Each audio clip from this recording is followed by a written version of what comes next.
Hello friends, good evening. 28 जुलाई 2025 के लिए support and resistance, ठीक है। 28 जुलाई के लिए, ठीक है। ये जो आप देख पा रहे हो काफी सारे लाइन प्लॉट हो रखा है, ठीक है। इसको थोड़ा सा हम डिटेल में समझने की कोशिश करते हैं, ठीक है। सबसे पहला क्या है, जो इम्पोर्टेंट इम्पोर्टेंट 50 डेमा है, ठीक है। ये हमारा चार्ट अभी 15 मिनट के टाइम फ्रेम में। बट ये जो 50 डेमा प्लॉट हो रखा है ना, ये जो 50 डेमा देख रहे हो 24,953, ये जो पॉइंट देख रहे हो व्हाइट कलर पे, ठीक है। ये है वन डे चार्ट का 50 डेमा है, ठीक है। जैसे कि मैं अभी आपको दिखाता हूं, जैसे कि हमने यहाँ पे निफ्टी इंडेक्स लगा हुआ है, ठीक है। और यहाँ पे डेमा लगा दिया है, ठीक है, 50 डेमा।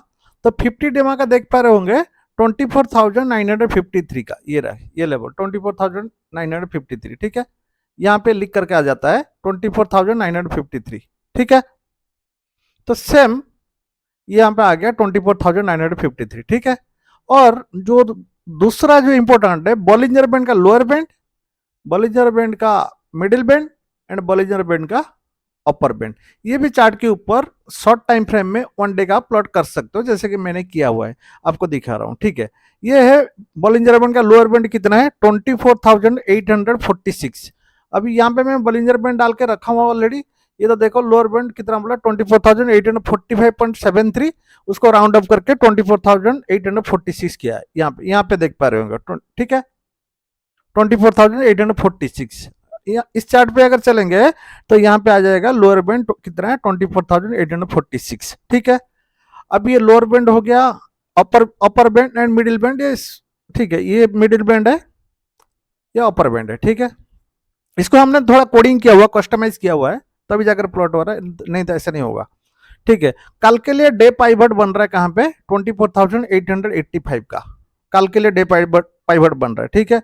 और वीकली पाइवट जैसे मंडे से शुरू होकर कर फ्राइडे को खत्म होगा, ठीक है। जैसे कि ये अभी मंडे से शुरू होकर कर फ्राइडे को खत्म हो रहा है, ये हमने एडवांस बना दिया है, ठीक है।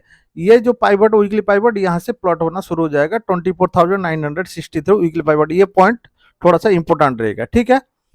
अभी same monthly pivot, monthly pivot का मतलब क्या है, ये मंथ अभी खत्म नहीं हुआ, ये मंथली पाइवट ये चलता रहेगा पूरा मंथ एंड होने तक, अप टू 31st तक, ठीक है। 25,084, ठीक है।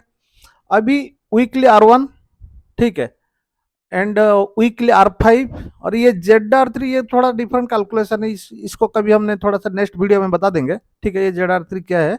बट ये भी एक मान के चलो एक अपर बाउंड्री का काम करता है, जैसे हमारा R5 एक अपर बाउंड्री का काम करता है। अगर स्टॉक हो या इंडेक्स हो या कोई भी ऑप्शन प्राइस हो, अगर वो R5 पे पहुंच जाता है तो वहां से नीचे गिरने का चांसेस काफी ज्यादा बन जाता है, ठीक है। उसको हमने अभी स्कैनर बनाया हुआ, कौन सी स्टॉक R5 में, कौन सी स्टॉक S5 में, कौन ZR3 पे, कौन ZS3 पे, कौन अपर बैंड के ऊपर कौन सा स्टॉक है, लोअर बैंड के नीचे कौन सा स्टॉक है, वो सब पता चल जाता है, ठीक है।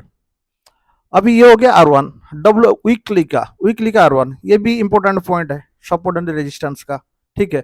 बाकी रहा, आप देख पा रहे WAB61, FB61, ये है डे का फिबोनाची रिट्रेसमेंट एंड वीक का फिबोनाची रिट्रेसमेंट, ठीक है। फिबोनाची रिट्रेसमेंट के लिए हमको क्या करना पड़ता है, फिबोनाची रिट्रेसमेंट 50 डे का हमको क्या करना पड़ता है, फिबोनाची रिट्रेसमेंट के लिए हमको एक चाहिए, क्या होता है कि एक पोटेंशियल हाई पॉइंट चाहिए, एक पोटेंशियल लो पॉइंट चाहिए, तभी जा करके हम रिट्रेसमेंट का कैलकुलेशन कर सकते हैं। तो मैं अभी फिलहाल इसको कैलकुलेशन करने के लिए, फिबोनाची रिट्रेसमेंट का कैलकुलेशन करने के लिए हमने क्या क्या लिया, हाई पॉइंट लिया R5 को, ठीक है, और लो पॉइंट लिया किसको, S5 को। ये रहा S5, ये अब मेरा हाई एंड लो पॉइंट है, तो ठीक है। इसको अगर मैं कैलकुलेशन करूँ, हाई एंड लो को डिवाइडेशन करके 50% निकालू, तो यहाँ पे आ जाता है मेरा 50%, ठीक है।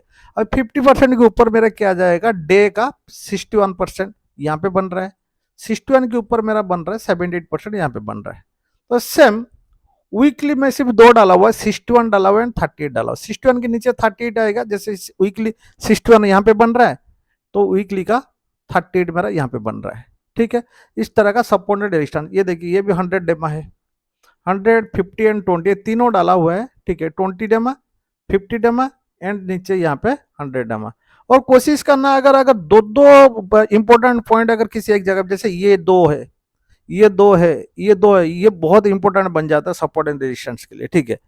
कल के लिए देखते हैं, अगर गिफ्ट निफ्टी तो थोड़ा सा नीचे से अभी रिकवर करके ऊपर गया हुआ है, तकरीबन मार्केट गैप अप खोलने के चांसेस है। अगर गैप अप खुलता है तो निफ्टी में यहाँ पे रेजिस्टेंस, अगर इसके ऊपर खुलता है तो ये सपोर्ट बन जाता है, ठीक है। अगर इसके नीचे खुलता है तो यहाँ से ये रेजिस्टेंस का काम करेगा, ठीक है। तो 24,965 मतलब 25,000 पुट ऑप्शन का पहला 15 मिनट क्लोज होने के बाद अब बाय करने का चांस बन सकता है, बट देखते हैं कल क्या होगा, ठीक है। तो चलिए अभी नेक्स्ट चार्ट में चलते हैं, बैंक निफ्टी का। बैंक निफ्टी चार्ट में चलते हैं, ठीक है। बैंक निफ्टी में भी वही देखिए सपोर्ट एंड रेजिस्टेंस वही सेम बन रहा है। मैं निफ्टी चार्ट में बता दिया, सेम टू सेम, कुछ ज्यादा डिफरेंस नहीं है, बस आप देख सकते हो, ठीक है, आप समझ जाओ, ठीक है। अब ज्यादा इलाबोरेट करने की जरूरत नहीं है, ठीक है। ये हो गया, आप अगर ये पॉइंट को नोट करना तो कर सकते हो, ठीक है। और जिनको चाहिए तो जो मेरा व्हाट्सअप नंबर डिस्प्ले कर रहा है स्क्रीन के ऊपर, उससे आप कॉन्टैक्ट कर लीजिएगा, हम उनको प्रोवाइड कर देंगे, बट थोड़ा सा चार्ज लगेगा, ठीक है। तो अगर वीडियो अगर अच्छा लग रहा है तो चैनल को सब्सक्राइब करिएगा, ठीक है। अब ये चलते हैं सेंसेक्स पे, सेंसेक्स की चार्ट पे, ठीक है। सेंसेक्स चार्ट में देख लीजिए, ये सपोर्ट दो दो दो है, बहुत इंपॉर्टेंट बन जाता है, बट सिंगल तो इंपॉर्टेंट है ही है, साथ साथ में अगर डबल डबल हो जाता तो इंपॉर्टेंट पॉइंट बन जाता है, ठीक है, ठीक है। अभी ये सपोर्ट एंड रेजिस्टेंस, अगर इसको मैं बंद करता हूं, अगर आज के लिए जैसे कि मान लो 25 जुलाई के लिए सपोर्ट एंड रेजिस्टेंस क्या क्या था, ये देखिए 25 जुलाई के लिए ये सेंसेक्स के ऊपर अगर मैं लगाऊं, ये जो मैंने दिखा रहा था, ये जो मैं दिखा रहा था अभी, ये 28 के लिए, but to same support and resistance 25 के लिए काम किया कि नहीं किया, ये देख लीजिए 25 का। अभी इसमें सबसे बढ़िया है, आपको दिखाता हूँ बैंक निफ्टी का चार्ट। बैंक निफ्टी के चार्ट को अगर मैं खोलूं, ठीक है, ये देख लीजिएगा, इसमें और भी काफी सारी कंडीशन डाला हुआ है। कंडीशन जैसे कि अगर नैरो सीपीआर बन जाता तो कलर चेंज हो जाता है, ठीक है। अभी देखिए ये नैरो सीपीआर बन रहा है, फिबोनाची का 50% है, ठीक है। ये दो बन गया तो इसीलिए ये स्ट्रॉन्ग रेजिस्टेंस बन गया, यहाँ से पूरा धक्का लगा दिया, पूरा नीचे बहुत तगड़ा सेलिंग प्रेशर आ गया, ठीक है। तो फिर यहाँ से उसके बाद इसको अगर जैसे क्रॉस अंडर किया तो फिर यहाँ से आप आराम से पुट ऑप्शन बाय कर सकते थे, ठीक है। फिर मार्केट को आने दो, अकॉर्डिंग टू रिट्रेसमेंट 50% से सीधा डे, 50% से सीधा डे का 30% तक रिट्रेसमेंट हो गया, यहाँ तक आ गया। यहाँ से फिर जैसे ऊपर गया, यहाँ पर भी हमने कल पुट ऑप्शन बाय करके प्रॉफिट किया हुआ है, ठीक है। तो यहाँ से कंफर्म था क्योंकि 3-3-4-4 इधर रेजिस्टेंस था, तो यहाँ से ऊपर जाने का कोई चांस ही नहीं बन रहा था क्योंकि सेलिंग डे है, तो इसीलिए जैसे मौका मिला सेल एंड राइज, ऊपर लेवल पे सेलिंग आ गया, ठीक है। इसी कैंडल पे हमने पुट ऑप्शन बाय किया था, एक कैंडल हमको तकरीबन 15-20 हजार का प्रॉफिट दे दिया था, ठीक है। तो अगर वीडियो अगर अच्छा लगा तो चैनल को सब्सक्राइब करिएगा, अगर जिनको स्कैनर वगैरह चाहिए, सपोर्ट रेजिस्टेंस चाहिए तो वो कॉन्टैक्ट कर लीजिएगा, ठीक है। ओके, अपना ध्यान रखिएगा, thank you, take care and bye bye.